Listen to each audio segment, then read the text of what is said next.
मेरे प्रिय बच्चों, गर्ग नॉलेज जंक्शन पर एक बार आपका फिर से स्वागत है। हमने वीडियो का सिलसिला शुरू किया है। एक 11 का वीडियो हमने बनाया था, उसके बाद थोड़ा सा ब्रेक दे दिया, नहीं बना पाए। आज हम चर्चा करेंगे उस वीडियो पर और उसके आगे की बात पर। 11 भौतिक विज्ञान में जैसा कि आपको बताए थे हम कि 2 पार्ट होता है। हम सेकेंड पार्ट स्टार्ट किए थे, प्रत्यास्थता। जल्दी जल्दी हम छोटी छोटी टिप्पणियों को पढ़ के आगे बताएंगे। प्रत्यास्थता है क्या? जैसे हम किसी वस्तु पर बल लगाएं और उसका आकार बदल जाए। वस्तु पर बल लगाएं और उसका आकार बदल जाए, परंतु बल हटा लेने से वस्तु पुनः मूल स्थिति में आ जाए, तो वस्तु के इस गुण को प्रत्यास्थता कहते हैं और ऐसी वस्तु प्रत्यास्थ वस्तु कहलाती है। इस पर लगाए गए बल को विरूपक बल कहते हैं। अब दूसरा पॉइंट हमने बताया था प्रत्यास्थता की सीमा।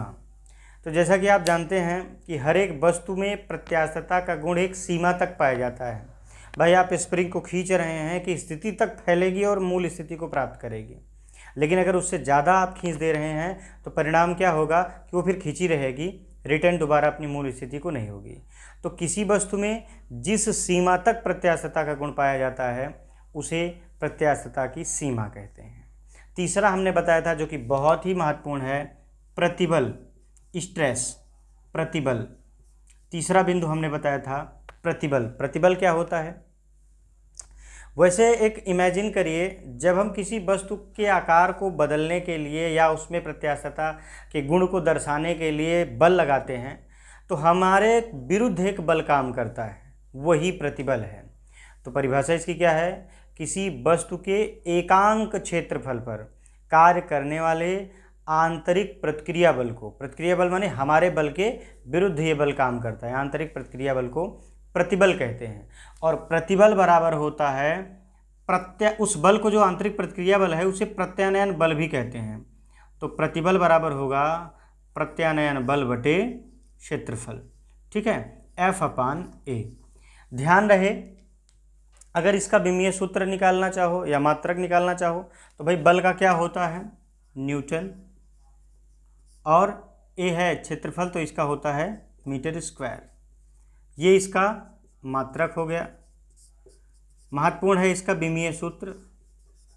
अब विमीय सूत्र क्या होता है?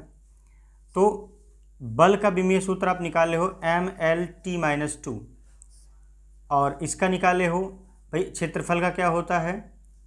L2। अब यहाँ L से एक L कैंसिल आउट होगा तो बचा क्या? m, ये L ऊपर जाएगा, L-1 T-2। ये महत्वपूर्ण विमीय सूत्र है। क्यों?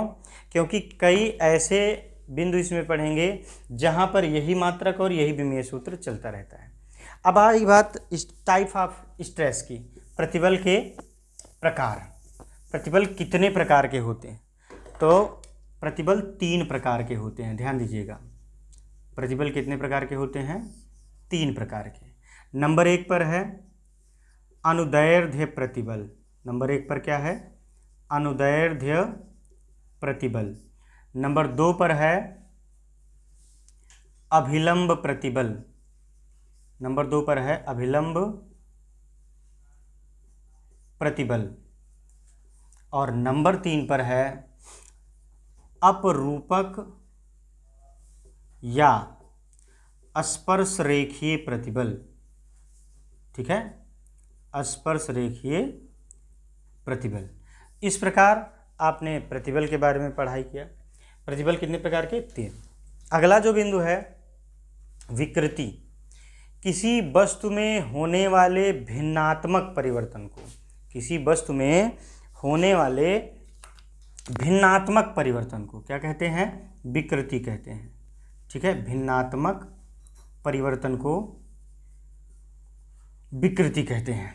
तो विकृति जो है एक मात्रकहीन एवं विमाहीन राशि है। कभी कभी पूछा जाता है, कंपटीशन में भी ऑप्शनल में पूछ लिया जाता है कि निम्न में से कौन सी भौतिक राशि का मात्रक एवं विमीय सूत्र नहीं होता? तो एक ऑप्शन आपको विकृति भी मिल सकती है। ऐसे और भौतिक राशियां हैं जिनका मात्रक और विमीय सूत्र नहीं होता, लेकिन हमें विकृति मिली तो इसको याद करना होगा। विकृति हो गई, और विकृति भी 3 प्रकार की होती है। स्पर्शरेखीय प्रतिबल, विकृति भी 3 प्रकार की होती है। अब तीनों ध्यान से देखिएगा। पहली विकृति है अनुदैर्ध्य विकृति, अनुदैर्ध्य विकृति। दूसरी है आयतन विकृति, दूसरी क्या है? आयतन विकृति। और तीसरी है अपरूपण विकृति, अपरूपण विकृति। माने प्रतिबल भी 3 प्रकार का होता है और विकृति भी 3 प्रकार की होती है। अगला जो बिंदु आपका है बड़ा इंपॉर्टेंट है, और इससे जुड़े कई फैक्ट हैं जो परीक्षा में, कंपटीशन में पूछे जाते हैं। हुक का नियम,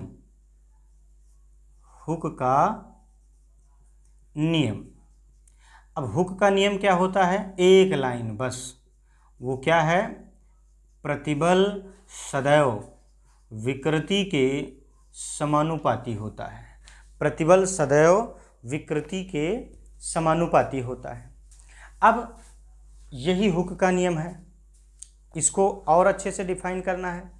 इसको आप ये तो कह ही सकते हैं कि इस नियम के अनुसार प्रतिबल सदैव विकृति के समानुपाती होता है। लेकिन इसमें एक महत्वपूर्ण लाइन है। वो लाइन क्या है? ध्यान से सुनिएगा। प्रत्यास्थता सीमा के भीतर। अब जितनी भी परिभाषाएं या जितने भी बातें होंगी वो प्रत्यास्थता सीमा के भीतर। तो एक लाइन आप अलग से जोड़ लीजिए कि प्रत्यास्थता सीमा के भीतर प्रतिबल सदैव विकृति के समानुपाती होता है। ठीक है, प्रत्यास्थता सीमा के भीतर प्रतिबल सदैव क्या होता है? विकृति के समानुपाती होता है। यही किसका नियम है? हुक का नियम है। अब हमेशा आप लोग पढ़ते आए हैं कक्षा 9 में, कक्षा 10 में, कि जब भी समानुपाती का चिन्ह हटाया जाता है तो बराबर आता है, और इसके स्थान पर कोई भौतिक राशि आती है या कोई भी जो भी आता है उसे हम नियतांक कहते हैं। तो यहाँ प्रतिबल बराबर होता है कैपिटल ई इंटू विकृति। तो यहाँ नई चीज़ क्या आई? Capital E. तो लिखेंगे जहाँ कैपिटल ई एक नियतांक है, कैपिटल ई क्या है? एक नियतांक है, जिसे क्या कहते हैं? जिसे प्रत्यास्थता गुणांक कहते हैं। इंपॉर्टेंट पॉइंट, प्रत्यास्थता गुणांक कहते हैं। ठीक है, गुणांक कहते हैं। ठीक। अब प्रत्यास्थता गुणांक की डेफिनेशन अगर यहां से निकालना चाहो तो लिखेंगे इसलिए प्रत्यास्थता गुणांक कैपिटल ई बराबर, यहां इस विकृति का के भाग हो जाएगा, माने प्रतिबल बटे विकृति। अब इसकी डेफिनेशन आप अपने मन से निकाल सकते हैं। वो लाइन आपको हमेशा बोलनी होगी प्रत्यास्थता सीमा के भीतर। तो प्रत्यास्थता सीमा के भीतर प्रतिबल और विकृति के रेशियो को, अनुपात को प्रत्यास्थता गुणांक कहते हैं। प्रत्यास्थता सीमा के भीतर प्रतिबल और विकृति के अनुपात को क्या कहते हैं? प्रत्यास्थता गुणांक कहते हैं। प्रत्यास्थता गुणांक में अब एक चीज़ मज़ेदार बात क्या है? इसका विमीय सूत्र और मात्रक। भाई सीधे सीधे आप देख रहे हैं, अगर प्रतिबल का मात्रक हमें पता है, विकृति का मात्रक पता है, तो ई का मात्रक आ जाएगा। प्रतिबल का विमीय सूत्र पता है, विकृति का विमीय सूत्र पता है, तो ई का विमीय सूत्र पता हो जाएगा। लेकिन और अच्छी बात यह है, और मज़ेदार बात यह है कि विकृति मात्रकहीन एवं विमाहीन राशि है। माने ई के लिए हमें विकृति से कोई रिश्ता नहीं है, अर्थात जो मात्रक प्रतिबल का होगा वही मात्रक ई का होगा, मतलब प्रत्यास्थता गुणांक का होगा। जो विमीय सूत्र प्रतिबल का होगा वही प्रत्यास्थता गुणांक ई का विमीय सूत्र होगा। यानी इसका मात्रक जो होगा प्रतिबल के मात्रक के तरह, माने न्यूटन प्रति मीटर स्क्वायर। और अगर विमीय सूत्र की बात करी जाए, विमीय सूत्र ml-1 t-2, यानी कि हमें प्रतिबल अगर पता है तो एक याद कर लिए, एक और मिल गया। ठीक है, क्या मिल गया?